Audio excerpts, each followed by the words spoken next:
firstly, there are 7 characters. So 7 characters means what? We can consider different characters that were taken by Mendel. So 7 characters are having one character and have multiple traits like stem height. So stem height can be tall and short both. So this stem height is the character and this tall and short is the trait. There are 2 different traits of one character. Okay. So what I said, that the very first law that was given by Mendel, that is law of dominance. You can see here tall and short, they are taking 2 types of plants, and here tall genotype they are writing capital T, capital D. That is homozygous tall. Homozygous means both of the alleles are same. Homozygous. Like this is what? This is heterozygous. Both of the alleles are not same. So this will be heterozygous. So tall and short. Short, what we are writing is small t, small t. Tall or recessive trait will be always homozygous. And if it is heterozygous, it will become tall, like here it is. Okay? So now, this is what these are the body cells, and now what will we do? We will make gamete first. If directly here you are matching everything, so that will be wrong. This I told you multiple times. If you are going to write, so first you write the body cells, then write the germ cells. The chromosomes are the alleles of the germ cells, like male and female. Okay? One plant is male we are considering, one plant we are considering female. Either we are considering male, female, and this male, like that. Yes or no? So what?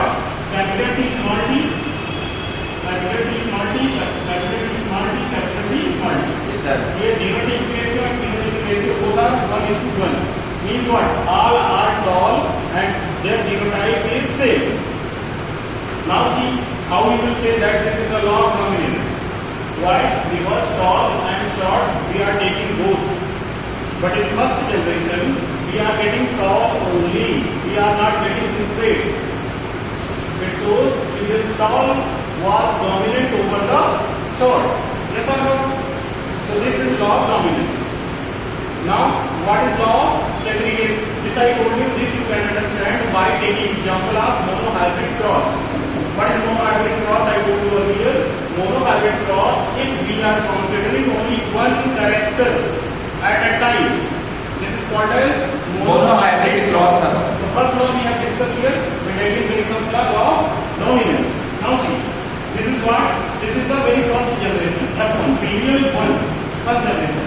If we are selfing it, selfing means self cross of the first one progeny, like what we are getting here, capital T, small t, like that. Capital T, small t, cross with capital T, small t. Yes or no? Gamete, capital T, small t, capital T, Small t. Now make a Punnett square for this and see capital T, male gamete, female gamete. Yes or no?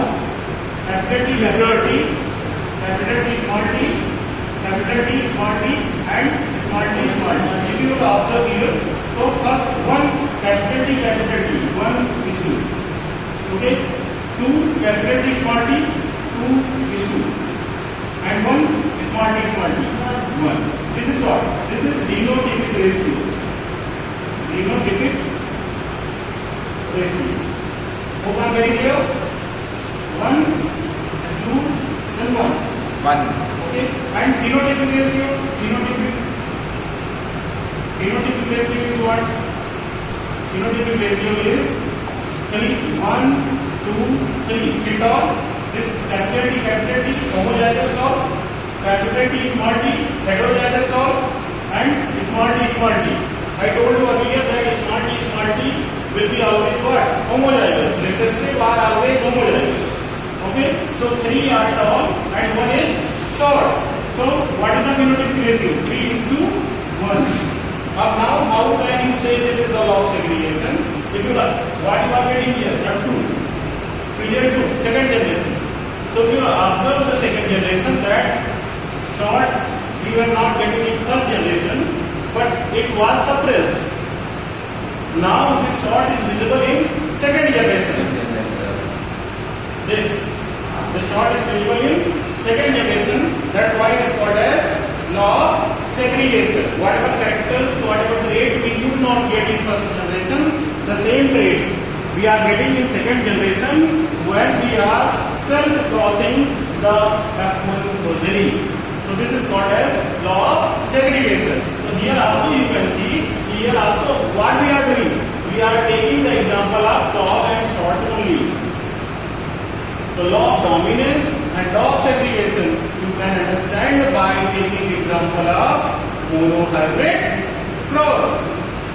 Did you understand this? If we talk about law of independent assortment, then law of independent assortment we are taking two characters together. Two characters means four traits. What are that two characters? That two characters are, now see. I hope it is very clear. Yes, Is it clear? Is it clear?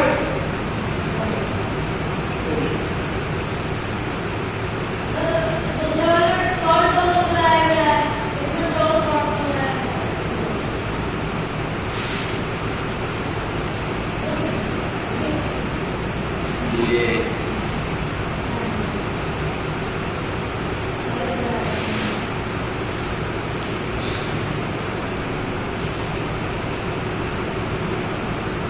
Now, the last one, the last law, Mendel, that was what?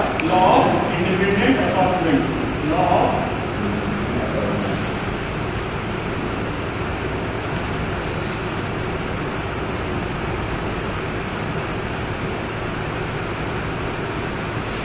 this I have taught you multiple times. Multiple, not to you, I think in class 10th view, okay? Not to you. To you with first time. Law of independent assortment. For understanding this, you can take a very common example. Okay? Like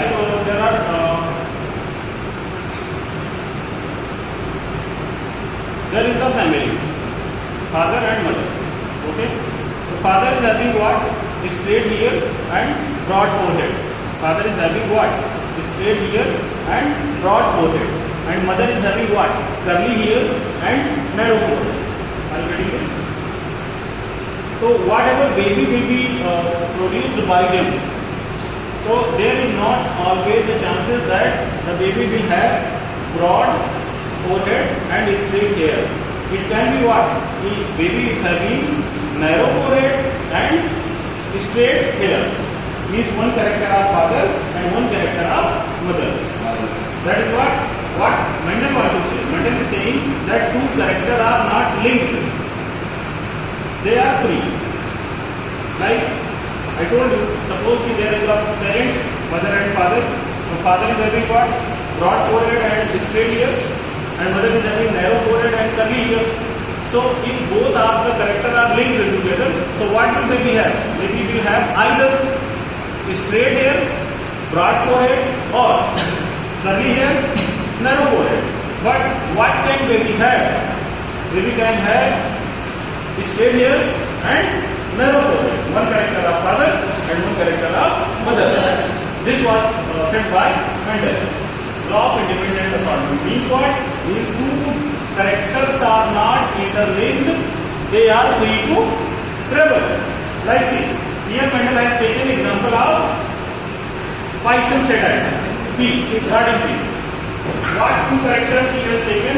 First character he has taken as shape of the seed. Shape of the seed. Shape of the seed, it can be what? It can be round and it can be wrinkled. Another character he has taken color of the seed. Color of the seed. Color of the seed can be yellow, green, or green.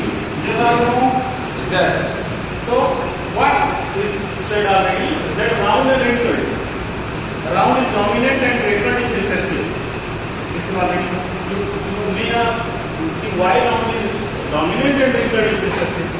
So this is already done. Like if we are taking round and crossing with wrinkled, in first generation we will get